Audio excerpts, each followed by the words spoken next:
Hello everyone, this side Nisha Yadav. Hope you all good.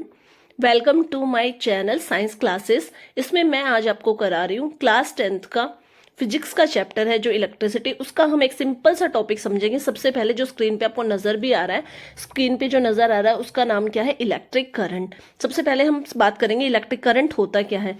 Electric current एक flow होता है electric charges का in a conductor such as a metal wire, यानी एक wire के अंदर से कितना चार्ज फ्लो करता है उसको हम क्या बोलते हैं, इलेक्ट्रिक करंट। अब इसके अलावा यहाँ पे एक टॉपिक आ गया हमारे पास, इलेक्ट्रिक चार्ज।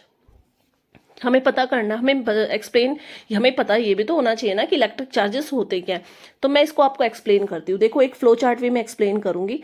इलेक्ट्रिक चार्ज क्या होते हैं, ये एक फिजिकल प्रॉपर्टी होती है। It is a physical property. अब पूछोगे मैम ये फिजिकल प्रॉपर्टी होती किसकी है, फिजिकल प्रॉपर्टी। अब ये फिजिकल प्रॉपर्टी होती किसकी है बच्चों, प्रॉपर्टी ऑफ मैटर। एक और नई टर्म निकल के आ गई है, मैटर। नेक्स्ट पॉइंट में हम डालेंगे कि फिजिकल प्रॉपर्टी भाई किसकी है, मैटर की है। अब क्वेश्चन दिमाग में अराइज होता है कि ये मैटर होता क्या है। मैटर वो प्रॉपर्टी, वो ऑब्जेक्ट्स होते हैं जिनका अपना, मैटर में कौन काउंट होंगे, जिनका अपना मास होता है और जिनका अपना वेट होता है। ये टॉपिक भी हमें क्लियर हो गया। अब वापस से आ जाते हैं हम अपने इलेक्ट्रिक चार्ज पे। यानी इलेक्ट्रिक चार्ज एक फिजिकल प्रॉपर्टी ऑफ मैटर है, जिसमें उसको अब आगे हमें एक्सप्लेन करना है कि होता क्या है। Matter that causes it to experience a force. अब इसको क्या फील होता है, ये जो हमारे पास मैटर है इसको क्या फील होगा, एक एक्सपीरियंस अ फोर्स, इसको एक फोर्स फील होगा। कब फोर्स फील होगा, अब कंडीशन यहाँ पे क्या रखेंगे हम कि जब हम इसको प्लेस करेंगे, प्लेस्ड इन एन ईएफ का मतलब हो गया इलेक्ट्रिक फील्ड। मैं अगेन इस डेफिनेशन को क्लियर करना चाह रही हूं। इलेक्ट्रिक चार्जेस एक फिजिकल प्रॉपर्टी होती है मैटर की, that causes it to experience, यानी एक ऐसी प्रॉपर्टी मैटर की जिसमें वो क्या एक्सपीरियंस करता है, एक फोर्स एक्सपीरियंस करता है। जिसमें कब कंडीशन क्या है कि जब हम उसको किस में प्लेस करते हैं, इलेक्ट्रिक फील्ड में। तो यहां से तो हमारे पास इलेक्ट्रिक चार्ज की डेफिनेशन क्लियर होगी। अब हम अपना टॉपिक कंटिन्यू करेंगे। मैंने यहाँ पे डेफिनेशन क्लियरली लिख दी है जो मैंने अभी आपको एक्सप्लेन की थी इलेक्ट्रिक चार्ज की, कि ये एक प्रॉपर्टी होती है मैटर की जो कब कॉज होती है, जब एक मैटर को फील होता है फोर्स, जब उसको हम इलेक्ट्रिक फील्ड में रखते हैं। अब इसी डेफिनेशन में से देखो एक और टर्म आ गई है हमारे पास कि इलेक्ट्रिक फील्ड। अब हम इसको भी थोड़ा फ्लो चार्ट वे में समझाऊं मैं आपको। इलेक्ट्रिक फील्ड क्या होता है बच्चों, ये क्या होता है, इट इज अ फोर्स, ये एक फोर्स होता है, एक फोर्स फील्ड होता है, फोर्स फील्ड दैट सराउंड्स। अब ये होता कहां पे है, दैट सराउंड्स इलेक्ट्रिक चार्जेस। क्या होता है, किससे सराउंडेड होता है, इलेक्ट्रिक चार्जेस से। और यहाँ पे अगर हम बात करें इलेक्ट्रिकली चार्जेस से, चार्ज पार्टिकल्स या चार्ज की बात कर लेते हैं। और ये चार्जेस क्या एक्सपीरियंस करते हैं, अब ये जो चार्जेस आए हैं हमारे पास, चार्जेस के अंदर दो चीजें एक्सपीरियंस करते हैं ये। एक होता है अट्रैक्शन, और दूसरा टॉपिक, और दूसरा क्या एक्सपीरियंस करते हैं ये, रिपल्शन। क्या टॉपिक आया है, रिपल्शन। अट्रैक्शन का मतलब क्या होता है, जब लाइक चार्जेस, यानी एक जैसे चार्जेस, अट्रैक्शन में क्या होता है, अपोजिट चार्जेस हमारे पास में आते हैं, क्लोज आते हैं। और रिपल्शन में क्या होता है, जब सेम चार्जेस को हम पास लेके आते हैं वो एक दूसरे से दूर जाते हैं, उस टॉपिक को, उस पॉइंट को हम क्या कहते हैं, रिपल्शन। इलेक्ट्रिक फील्ड की डेफिनेशन मैंने लिख दी है। अब यहाँ पे आपके पास दो वर्ड आए थे हमारे पास, अट्रैक्शन और रिपल्शन। तो सबसे पहले हमारे पास चार्जेस दो टाइप के होते हैं, एक होता है पॉजिटिव और एक होता है नेगेटिव।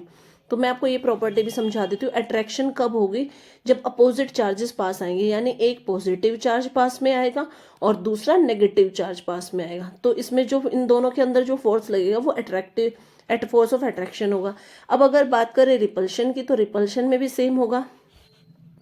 इसमें आपके पास सेम चार्जेस आएंगे, या तो दोनों नेगेटिव चार्जेस आपके इसमें पास क्लोज आएंगे, तो जो फोर्स एक्सपीरियंस करेंगे वो रिपल्शन फोर्स होगा। या फिर दोनों ही हमारे पास पॉजिटिव चार्ज होने चाहिए, जैसे पॉजिटिव और पॉजिटिव चार्ज हमारे पास क्लोज में आए, तो उनको जो फोर्स एक्सपीरियंस होता है वो कौन सा फोर्स होगा, रिपल्शन फोर्स। अब हम आएंगे इलेक्ट्रिक करंट के डेरिवेशन पे। टर्म्स हमें सारे क्लियर हो चुकी हैं। अब हम बात करेंगे इलेक्ट्रिक करंट के डेरिवेशन पे, यानी इलेक्ट्रिक करंट करंट का फॉर्मूला निकालेंगे। तो इलेक्ट्रिक करंट को हम किससे रिप्रेजेंट करते हैं? आई से। फॉर्मूला होता है आई इज इक्वल टू, यानी electric current is equal to charge upon में टाइम। अब यहाँ से चार्ज को हम किस से डिनोट करेंगे? क्यू से, अपॉन में टी, यानी आई का फॉर्मूला हमारे पास, यानी करंट का फॉर्मूला क्या निकल के आया है? First formula for current is equal to charge upon time. यदि किसी न्यूमेरिकल में हमें चार्ज और टाइम दे रखा होगा और हमसे करंट पूछा जाएगा तो हम इस फॉर्मूले का यूज़ करेंगे। अब इसी के साथ ही मैं एसआई यूनिट भी बता देती हूँ आपको। एसआई यूनिट हमारे पास किसकी है? एसआई यूनिट ऑफ करंट क्या होती है? SI unit of current is equal two ampere, और हम इसको डिनोट करते हैं ए से। अब बात आती है, हमें इलेक्ट्रिक करंट की डेफिनेशन क्लियर हो चुकी है, सारे टर्म्स उससे रिलेटेड क्लियर हो चुके हैं, हमने फॉर्मूला भी पढ़ लिया है और ऐसा यूनिट भी पढ़ लिया। अब हमें एक इंस्ट्रूमेंट के बारे में पढ़ना है जिससे हम करंट को मेजर कर सकें। Current is measured by an instrument called ammeter. Current को मेजर करने के लिए हम जो इंस्ट्रूमेंट यूज करेंगे उसका नाम होता है एमीटर। और एमीटर हमारे पास, एमीटर में क्या होगा? एमीटर से आप करंट को मेजर कर सकते हो किसी भी सर्किट में। सबसे पहले एमीटर हमेशा सर्किट में कनेक्टेड होगा इन सीरीज कॉम्बिनेशन। एमीटर को हम किस में कनेक्ट करेंगे? Is connected in series combination. अब जो सीरीज कॉम्बिनेशन होता है ये हम अपनी नेक्स्ट वीडियो में पढ़ेंगे, क्योंकि उसमें मैं आपको बताऊंगी रेजिस्टेंस के बारे में। सिर्फ आज का टॉपिक हमारा करंट से रिलेटेड था, उसके बारे में मैंने आपको बता दिया है। और एमीटर दूसरा, एक और चीज़ जो एमीटर के बारे में रहती है, एमीटर के अंदर क्या होता है कि एमीटर का हमेशा रेजिस्टेंस वेरी लो होता है। Ammeter has low resistance. Current से रिलेटेड सारे टर्म्स और सारी चीज़ें मैंने क्लियर कर दी है। रेजिस्टेंस के बारे में जो नई चीज़ आई है रेजिस्टेंस, वो हम अपने नए टॉपिक पे नई वीडियो में डिस्कस करेंगे। अगर आपको वीडियो पसंद आई हो तो प्लीज़ ज़्यादा से ज़्यादा लाइक करें, चैनल को सब्सक्राइब करें, और आप मुझे कमेंट्स में भी बता सकते हैं, अपने व्यूज़ दे सकते हैं।